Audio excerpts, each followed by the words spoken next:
जय माता दी साथियों। देखें, सुने, समझें और फिर विचार करें।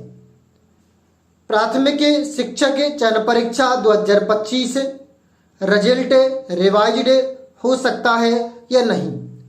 आज हम इस वीडियो में फुल डिटेल से बात करेंगे और जानेंगे कि क्या हो सकता है क्या नहीं हो सकता है। इसके पहले वर्ग 3 चयन परीक्षा 2025 के पहले कई भर्ती परीक्षाएं कंप्लीट हुई हैं, पूर्ण हुई हैं। कई भर्ती परीक्षाओं में गड़बड़ी के आरोप लगते रहे हैं।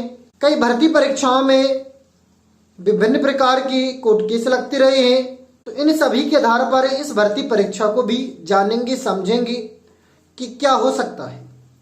तो सबसे पहले बात करें वर्ग 3 रिजल्ट रिवाइज्ड होने की संभावना या होने की अटकलें क्यों लगाई जा रही हैं। तो इसका सबसे महत्वपूर्ण बिंदु या पॉइंट है स्पेशल डीएड 7.7 कंडिका। स्पेशल डीएड की जो बिंदु है, स्पेशल डीएड की जो मुद्दा है, रिजल्ट आने से के पहले से और आने के बाद से तक चल रहा है। कहने का तात्पर्य है जैसे एग्जाम कंप्लीट हुए वैसे ही पॉइंट, वैसे ही मुद्दा ये प्रारंभ हो चुका। स्पेशल डीएड को लेकर 2 बार पोर्टल खोला गया। दोनों बार स्पेशल डीएड को सुधार करने के लिए पर्याप्त समय दिया गया। लेकिन एक नजर डालते हैं स्पेशल डीएड क्या है। तो दिव्यांग बच्चों की पठन पाठन हेतु जो डिग्री या डिप्लोमा की जाती है वो स्पेशल डीएड होती है। उसी के लिए 3200 शिक्षकों के पद इस भर्ती में समाहित थे, जिसको लेकर जिन अभ्यर्थियों के पास स्पेशल डीएड नहीं थी उन्होंने भी टिक कर दिया। इस कारण से यह बिंदु उत्पन्न हुआ। तो इसी को लेकर माननीय कोर्ट की शरण में कुछ अभ्यर्थी पहुंचे। उन अभ्यर्थियों ने अपनी बात रखी, जिसके कारण आज तक जो कभी नहीं हुआ, अर्थात एग्जाम के बाद 2 बार पोर्टल खोला गया। दोनों बार पर्याप्त समय दिया गया। जब प्रथम बार पोर्टल खोला गया था तो उस बार याचिकाकर्ताओं और बिना याचिकाकर्ता अर्थात सबके लिए खोला गया था कि सभी अभ्यर्थी स्पेशल डीएड है या नहीं उस पर टिक करें।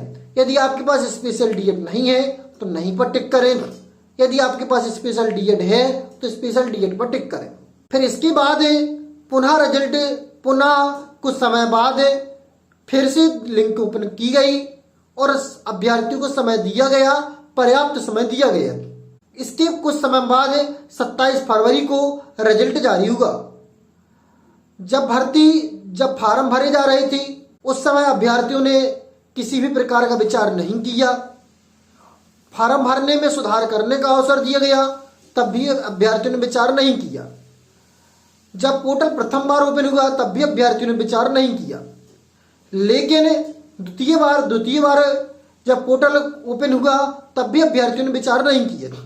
लेकिन जब रिजल्ट जारी हो चुका तब अभ्यर्थियों ने देखा कि उनका नाम मेरिट सूची में नहीं है, तो उन अभ्यर्थियों ने पुनः याचिकाएं की कि श्रीमान स्पेशल डीएड जिन अभ्यर्थियों की है उन अभ्यर्थियों को सीआरआर नंबर अपलोड करने का अवसर दिया जाए।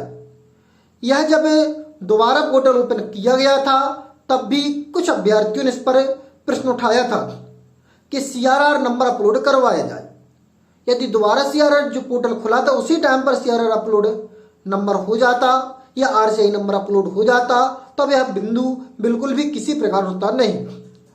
लेकिन अब जब रिजल्ट जारी हो चुका, वैसे तो ईएसबी का कार्य है फॉर्म भरवाना, उसका कार्य यह नहीं है कि सत्यापन करना। साथ ही साथ 7.7 में यह स्पष्ट कर दिया था और 7.8 में भी कि यदि किसी भी प्रकार की गलत जानकारी दी जाए तो उसमें स्वयं अभ्यर्थी की गलती होगी, स्वयं अभ्यर्थी को की अभ्यर्थता निरस्त की जाएगी। तो ऐसे कोई भी अभ्यर्थी हमारे समझ में नहीं होंगे कि जिन्होंने जानबूझकर गलती बस त्रुटि की है, जानबूझकर त्रुटि की है, गलती से वहां पर त्रुटि हो चुकी है। लेकिन अब प्रश्न उठता है क्या रिजल्ट दोबारा रिवाइज हो सकता है। तो देखें ईएसबी ने स्वयं इस बात पर स्पष्ट किया है कि जो आपका रिजल्ट है वह जारी हो चुका है। यदि आपके पास डिग्री या डिप्लोमा नहीं है तो उसमें आपकी अभ्यर्थता खत्म की जाएगी।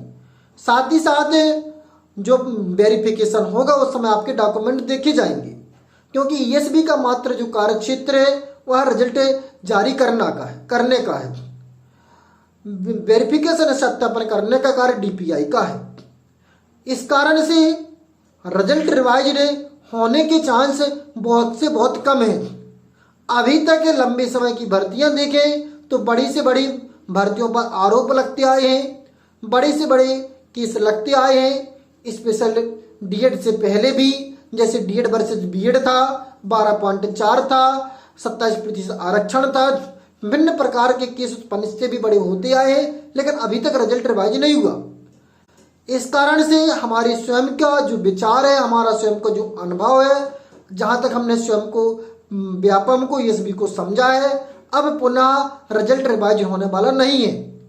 आपकी क्या राय है नीचे कमेंट बॉक्स में कमेंट जरूर करें, अपनी जानकारी दें आपके अनुसार क्या हो सकता है। क्यों ऐसा? क्योंकि ईएसबी ने इसका जवाब प्रस्तुत किया था कुछ समय पहले कि ईएसबी का जो कार्य क्षेत्र है वह मात्र परीक्षा लेना, रिजल्ट तैयार करना, सत्यापन करने का जो कार्य है वह उस विभाग का जिस विभाग ने वह भर्ती करवाई है, जिस विभाग की वह वैकेंसी है। जब डॉक्यूमेंट वेरिफिकेशन होगा तब फिजिकली सत्यापन के लिए डॉक्यूमेंट वहां पर मांगे जाएंगे।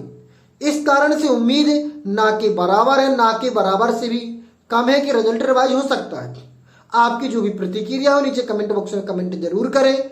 फिर मिलते हैं एक नई वीडियो में नए टॉपिक के साथ। तब तक के लिए जय माता दी।